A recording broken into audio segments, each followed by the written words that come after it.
Bismillahirrahmanirrahim. Assalamualaikum warahmatullahi wabarakatuh. Nama saya Dina Yonggreni dengan NIM BA119296.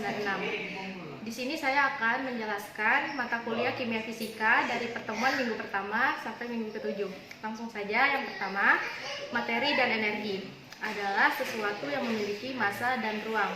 Lebih tepatnya, apa saja yang mempunyai massa dan menempati suatu ruang, baik yang berbentuk padat, cair, dan gas, disebut materi. Tapi, cahaya dan panas tidak termasuk materi karena cahaya dan panas tidak mempunyai berat dan keduanya termasuk dalam energi.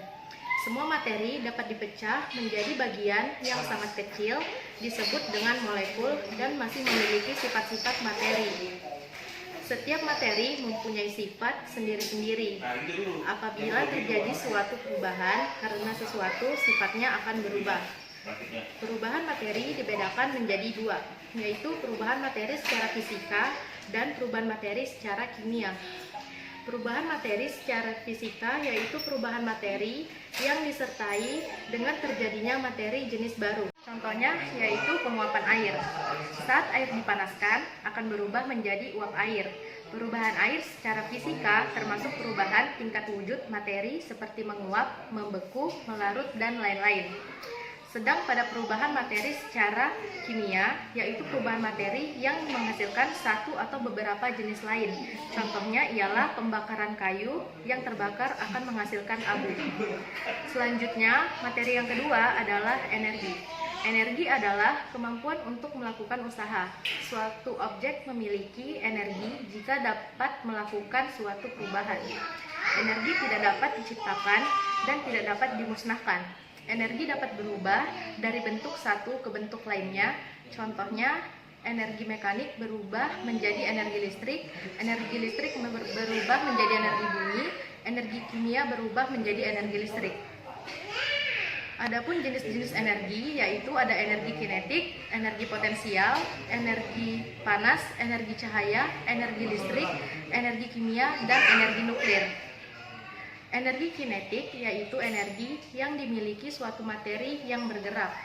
Energi potensial yaitu energi yang dikandung suatu materi berdasarkan tinggi rendah kedudukannya.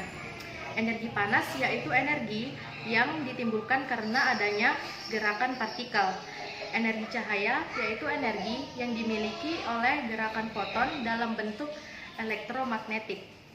Energi listrik yaitu energi yang diakibatkan oleh gerakan partikel bermuatan dalam suatu media atau konduktor. Energi kimia yaitu energi yang dikandung suatu senyawa dalam bentuk energi ikatan antara atom-atomnya atau reaksi kimia.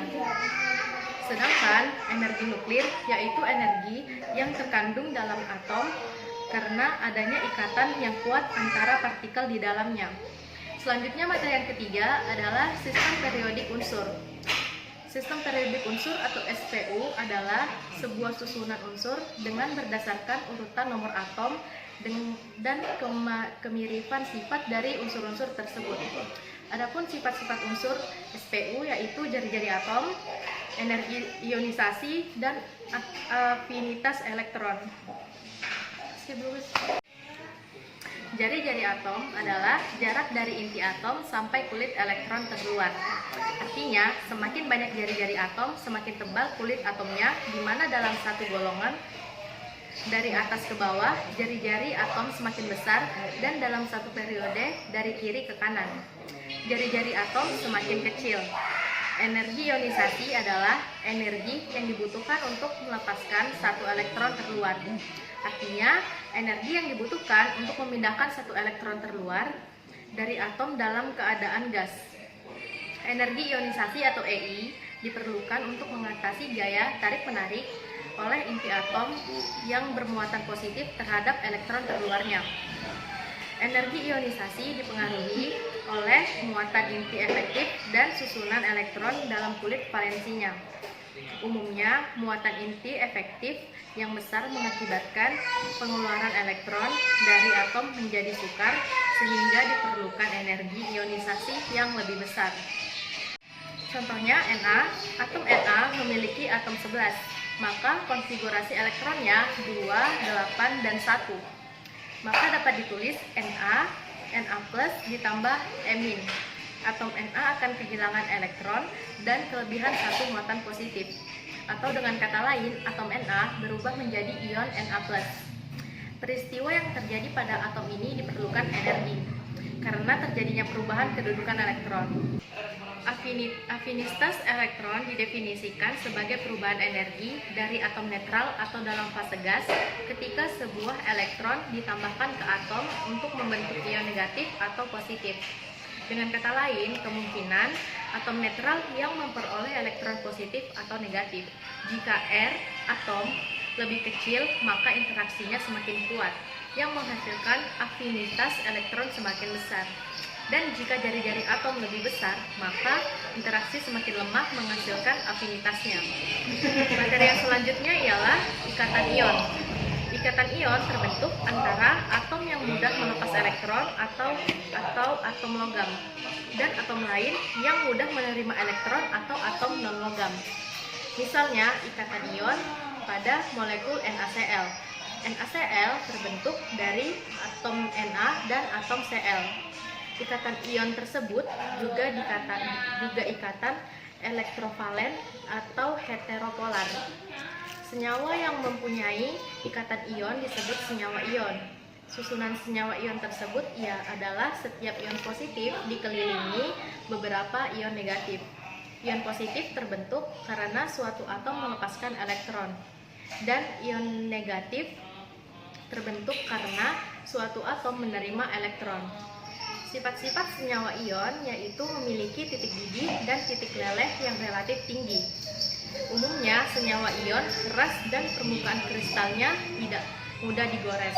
Senyawa ion getas atau rapuh, padatannya tak dapat menghantarkan arus listrik, tetapi lelehan dan larutannya dapat menghantarkan arus listrik, serta mudah larut dalam pelarut polar atau air dan sukar larut dalam pelarut nonpolar atau alkohol, benzena, eter, dan aseton. Materi yang selanjutnya ialah ikatan kovalen. Ikatan kovalen adalah ikatan yang terjadi akibat pemakaian pemasangan elektron secara bersama-sama oleh dua atom. Ikatan kovalen terbentuk di antara dua atom yang sama-sama ingin menangkap elektron atau sesama atom atau logam. Pasangan elektron yang dipakai bersama disebut pasangan elektron ikatan atau PeI, dan pasangan elektron valensi yang tidak terlibat dalam pembentukan ikatan kovalen disebut pasangan elektron bebas atau PeB. Ikatan kovalen umumnya terjadi antara atom-atom unsur non-logam biasa sejenis. Contoh H2, N2, O2, Cl2, F2, Br2, dan I2. Dan berbeda jenis dengan contoh H2O, CO2, dan lain-lain. Ikatan kovalen biasanya terjadi antar unsur non-logam, yakni antar unsur yang mempunyai keelektronegatifan relatif besar. Ikatan kovalen juga terbentuk karena proses serang terima elektron tidak mungkin terjadi. Penggambaran distribusi elektron dalam suatu struktur molekul dengan menggunakan tanda elektron disebut struktur Lewis. Tanda elektron yang digunakan biasanya berupa tanda titik dan tanda silang. Perhatikan contoh pembentukan ikatan kovalen tunggal pada senyawa CH4. Jenis-jenis ikatan kovalen yaitu ikatan kovalen tunggal, ikatan kovalen rangkap 2, dan ikatan kovalen rangkap 3. Ikatan kovalen rangkap tunggal yaitu jika elektron yang digunakan bersama hanya satu pasang elektron. Ikatan kovalen rangkap 2 yaitu jika elektron yang digunakan bersama berjumlah 2 pasang elektron. Dan ikatan kovalen rangkap 3 yaitu jika elektron yang digunakan bersama berjumlah 3 pasang elektron. Sifat-sifat senyawa kovalen yaitu senyawa kovalen pada umumnya memiliki titik leleh dan titik didih yang rendah. Dalam mereka berbentuk gas atau H2+, cair H2O, atau padatan yang mudah meleleh. Selanjutnya materi ikatan van der Waals. Ikatan van der Waals adalah ikatan antar molekul karena adanya daya tarik-menarik van der Waals.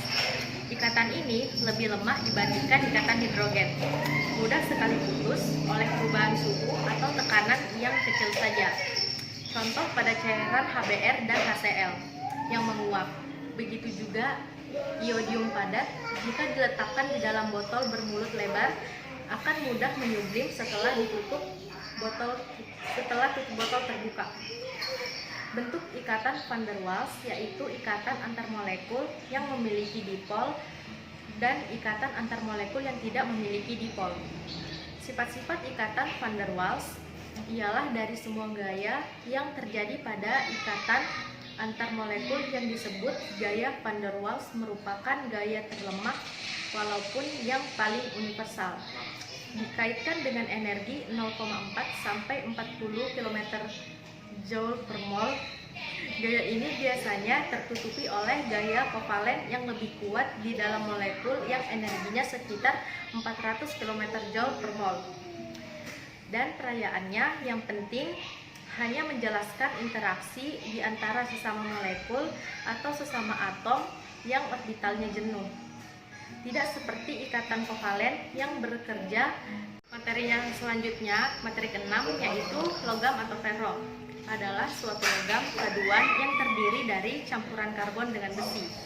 Logam juga bisa dikatakan sebagai elemen kerak bumi atau mineral yang terbentuk secara alami. Dari segi ilmu kimia, logam adalah kelompok unsur kimia yang berwujud padatan mengkilap, merupakan penghantar panas dan listrik yang baik. Logam pada umumnya bersifat sebagai reduktor sebab dapat dioksidasi. Logam-logam yang berada dalam golongan utama dalam sistem periodik umumnya merupakan reduksi kuat. Sedangkan pada logam-logam yang berada pada golongan transisi memiliki sifat reduksi yang relatif lebih rendah dari logam golongan utama. Contoh dari logam yang sudah memiliki sifat-sifat penggunaan teknis tertentu dan dapat diperoleh dalam jumlah yang cukup adalah besi, tembaga, seng, timah, timbel nikel, aluminium, dan magnesium. Klasifikasi logam yaitu menuntut golongannya terdapat ikatan logam pada unsur transisi dan ikatan logam pada unsur utama, dan menurut unsur penyusunnya terdapat ikatan logam antar unsur sejenis dan ikatan logam antar unsur yang berbeda. Materi yang terakhir, pertemuan ke-7, klasifikasi logam yaitu menurut golongannya terdapat ikatan logam pada unsur transisi dan ikatan logam pada unsur utama, dan menurut unsur penyusunnya terdapat ikatan logam antar unsur sejenis dan ikatan logam antar unsur yang berbeda. Sekian materi yang bisa saya jelaskan, kurang lebihnya mohon dimaafkan dikarenakan oleh faktor lingkungan yang berisik. Semoga bisa dimengerti. Wassalamualaikum warahmatullahi wabarakatuh.